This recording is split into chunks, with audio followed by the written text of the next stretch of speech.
thevoicebeforethevoid.net. To Everest. From Conundrum by Jan Morris. Read by The Voice Before the Void. I need to say something, though, about this food, practically speaking. You do not want sugar, you do not want salt. Right. Therefore, I'm going to put the spices in that are not sugar and salt, and then I'm going to separate some out for you.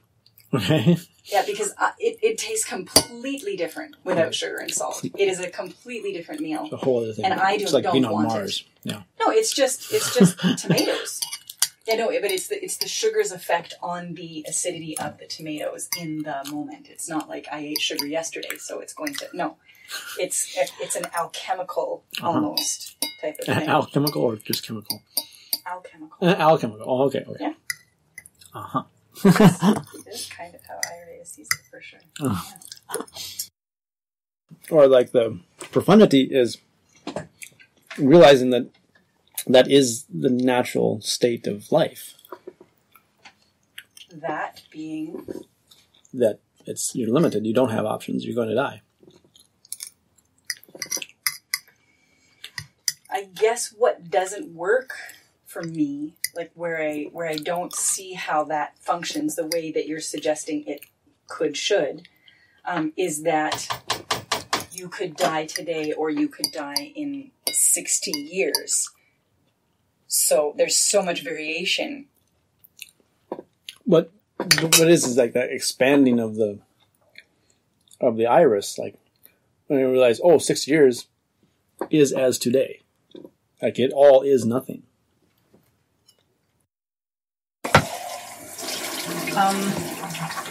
Yeah, when I was in India, I observed that the middle class, the growing middle class, which is like the merchant caste, which is probably the biggest caste, like the most populous, numerous,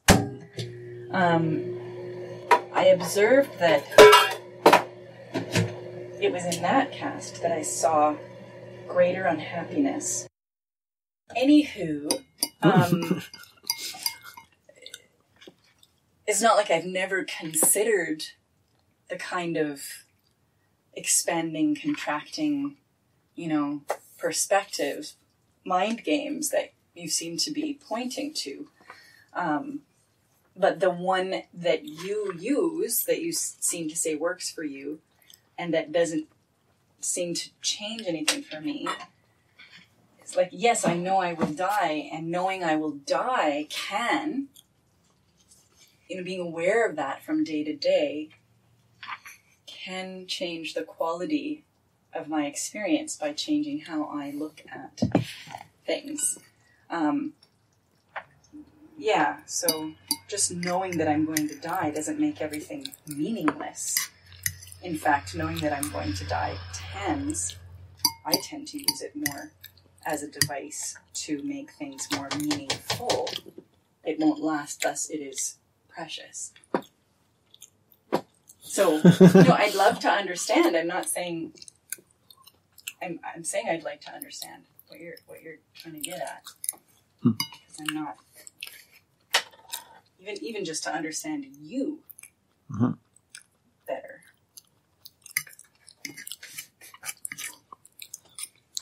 It's all contradictory.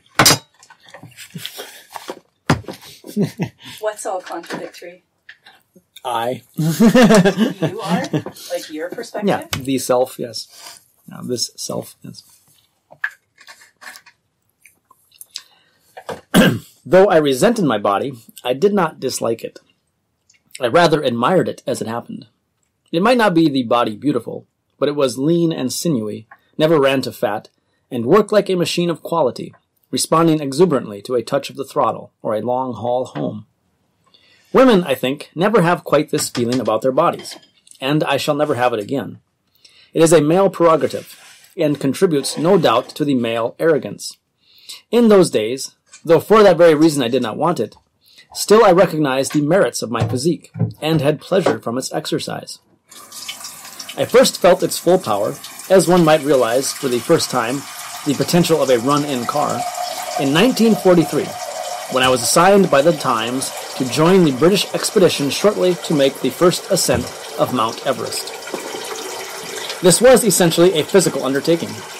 The paper had exclusive rights to dispatches from the mountain, and I was to be the only correspondent with the team, my job being partly to see that dispatches from the expedition's leader got safely to London, but chiefly to write dispatches of my own.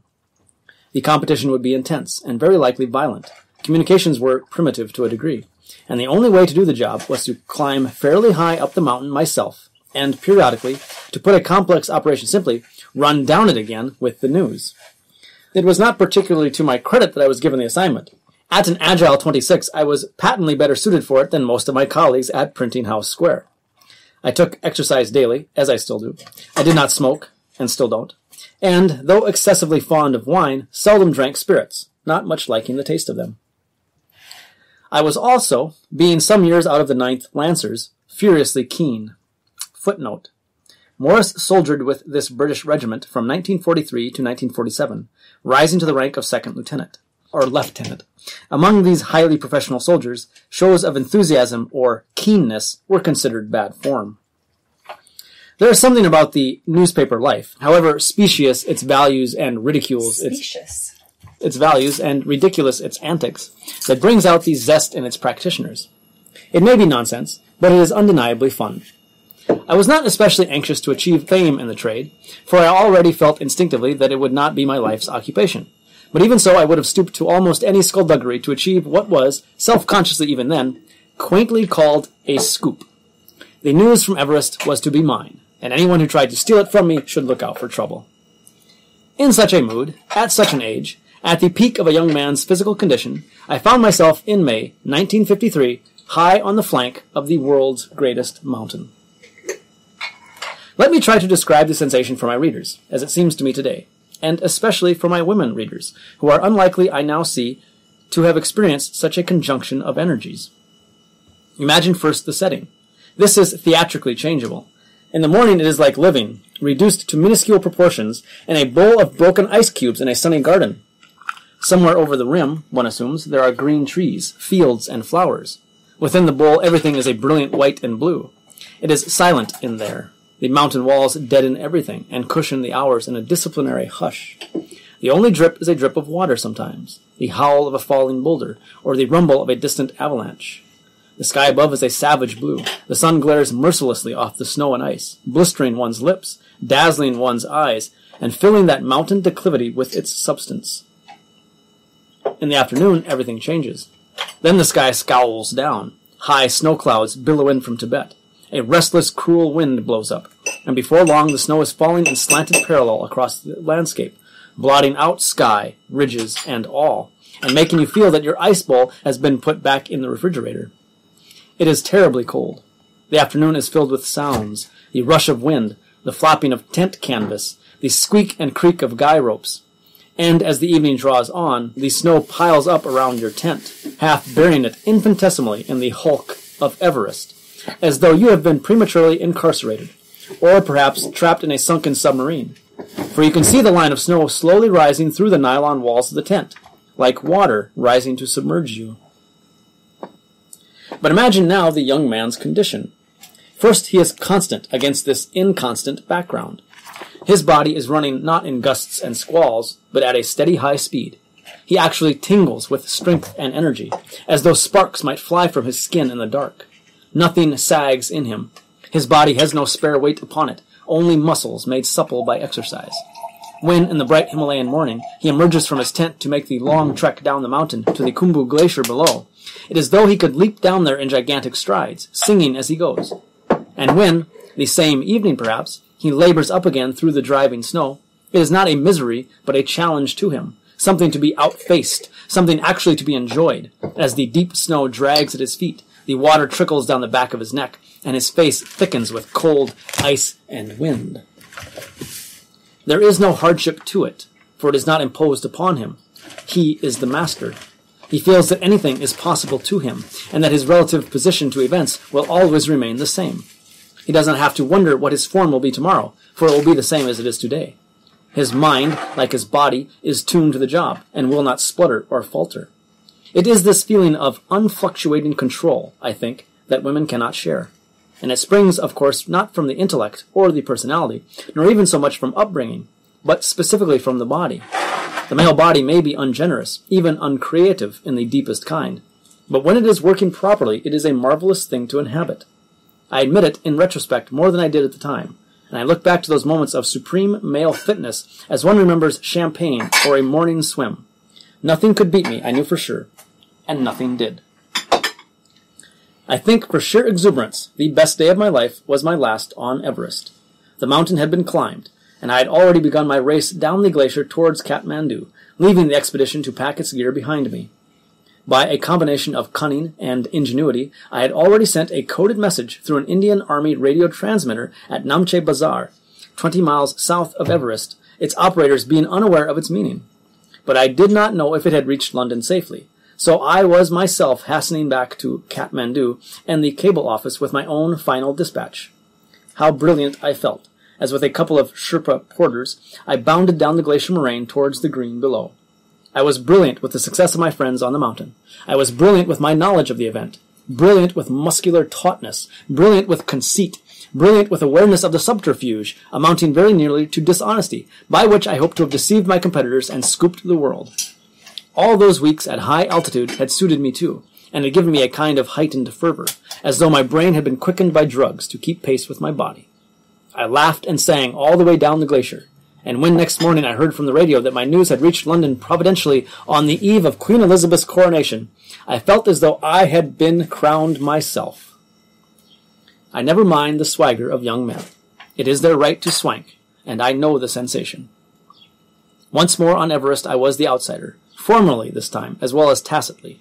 None of the climbers would have guessed, I am sure, how irrevocably distinct I felt from them, but they were aware that I was not a climber, and had been attached to the expedition only to watch. At first I was supposed to provide my own victuals and equipment, but it seemed rather silly to maintain such segregation 20,000 feet above nowhere, so I soon pooled my resources with theirs, and pitched my tent among them. On Everest, nevertheless, I realized more explicitly some truths about myself. Though I was as fit as most of the men, I responded to different drives. I would have suffered almost anything to get those dispatches safely back to London, but I did not share the mountaineer's burning urge to see that mountain climbed. Perhaps it was too abstract and objective for me. Certainly I was not animated by any respect for inviolate nature, which I have always disliked, preferring, like George Leigh Mallory, a blend of tame and wild. I was pleased when they did climb Everest, but chiefly for a less than elevated reason, patriotic pride, which I knew to be unworthy of their efforts, but which I could not suppress. I well understood the masochistic relish of challenge which impelled them, and which stimulated me too, but the blankness of the achievement depressed me. One of the older Everesters, H. W. Tillman, once quoted G. K. Chesterton to illustrate the urge of alpinism.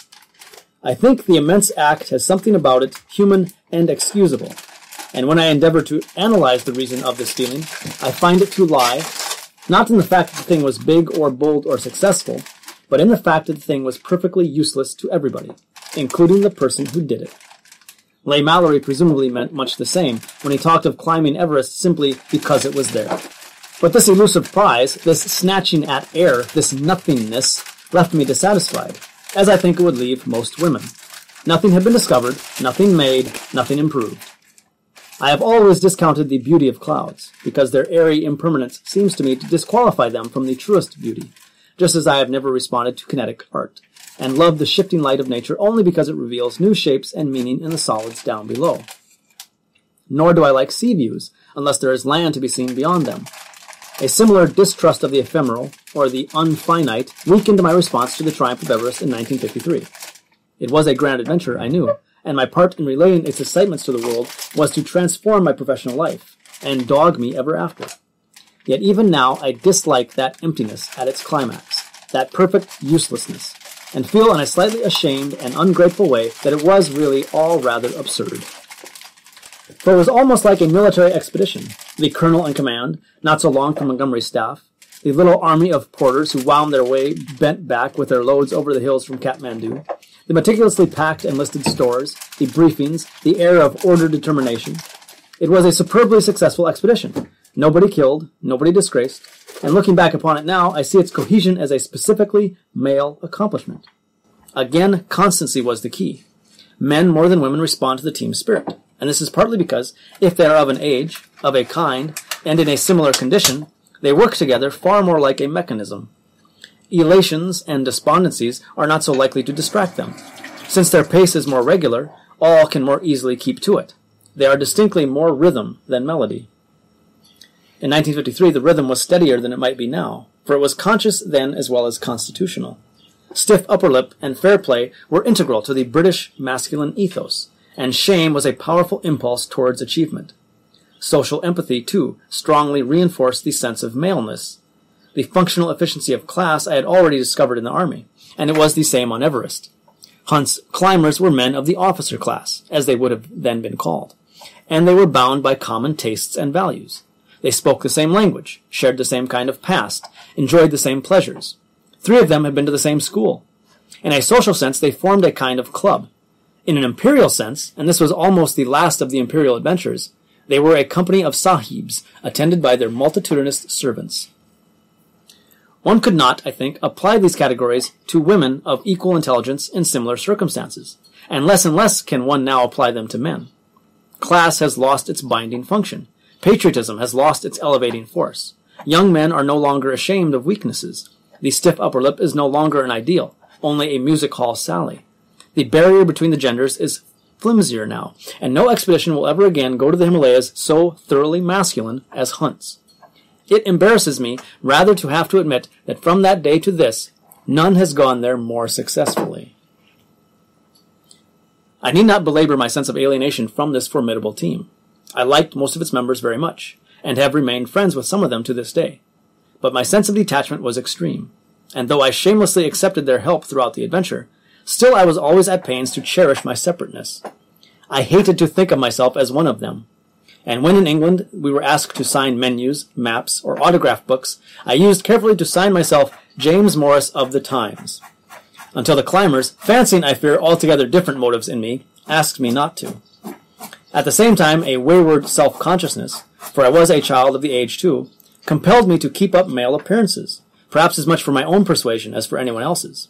I even overdid it, rather. I grew a beard, and when at the end of the expedition I walked into the communications room at the British Embassy in Kathmandu, with my tin mug jangling from the belt of my trousers, the wireless operator asked acidly if I had to look so jungly. He did not know how cruelly the jibe hurt, for in a few words it cut this way and that through several skins of self-protection. Everest taught me new meanings of maleness, and emphasized once more my own inner dichotomy. Yet paradoxically, my most evocative memory of the experience haunts me with a truth of an altogether different kind. Often, when there was a lull on the mountain, I would go down the glacier and wander among the moraines. Sometimes I went south, towards the distant Buddhist temple at Tiang Boi, where the deodars shared the green turf, and the bells, gongs, and trumpets of the monks sounded from their shambled refectory. Sometimes I clambered into the snows of the north, towards the great wall of the Lo La, over whose ominous white ridge stood the peaks of Tibet. I vaguely hoped to catch a glimpse of an abominable snowman, and I was looking too for traces of the lemurs and mountain hares, which sometimes, I had been told, penetrated those high deserts. I saw no animals ever. What I found instead was a man.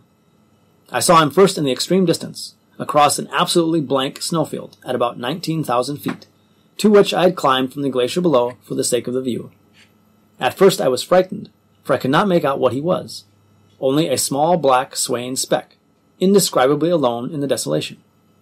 As he came closer, I saw that he could only be human, so I plunged through the loose snow to meet him, and, presently, there near the top of the world, thousands of feet and many miles above the trees, the streams, or human habitation, we met face to face. It was the strangest encounter of my life. He was a holy man, wandering in the mountains, I suppose, for wandering's sake. His brown, crinkled, squashed-up face looked back at me expressionless from beneath a yellow hood, and found, it seemed, nothing strange in my presence there.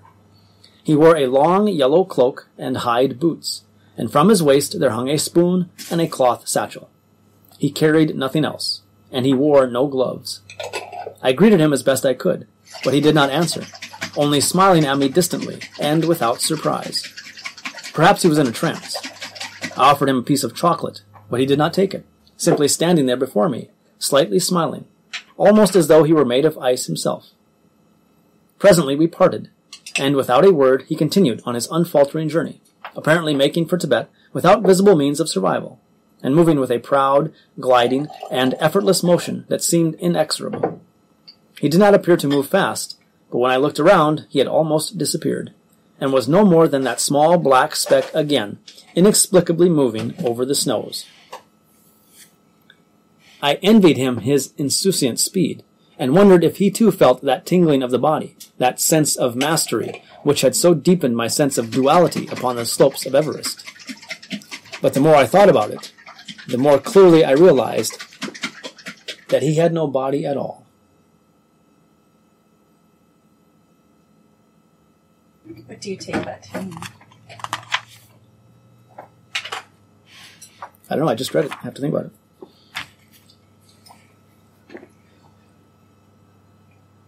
He wasn't experiencing the body. The first half of it is just his experience of inhabiting this body. And here's a person who is not experiencing inhabiting the body. Jan Morris, born James Morris, served in the British Army from 1943 to 1947, then became a reporter for the Times of London. In 1953, he accompanied Sir Edmund Hillary on an expedition to Mount Everest, climbing to the 22,000-foot level in order to be the first to report the news of the first successful attempt to reach the summit. Thereafter, he became an accomplished foreign correspondent and travel writer. In 1964, acting on a long-standing feeling that he had been born into the wrong body, he began a course of hormone treatments and surgery that would eventually change him into a woman. To Everest, a chapter from Conundrum, 1974, gives us a picture of the type of masculinity Morris felt compelled to escape. That brings some more meaning to, or potential meaning. Yeah, interesting. I was wondering when he was talking about, growing the beard and overdoing it and all that, I was like, is he getting at something such as now I realize he was probably getting at? Yeah. Yeah. Interesting. Isn't this lovely? Here. Can you get that all in your mouth? Oh, some of the things. So much flavor. Well, I so enjoy listening to you read.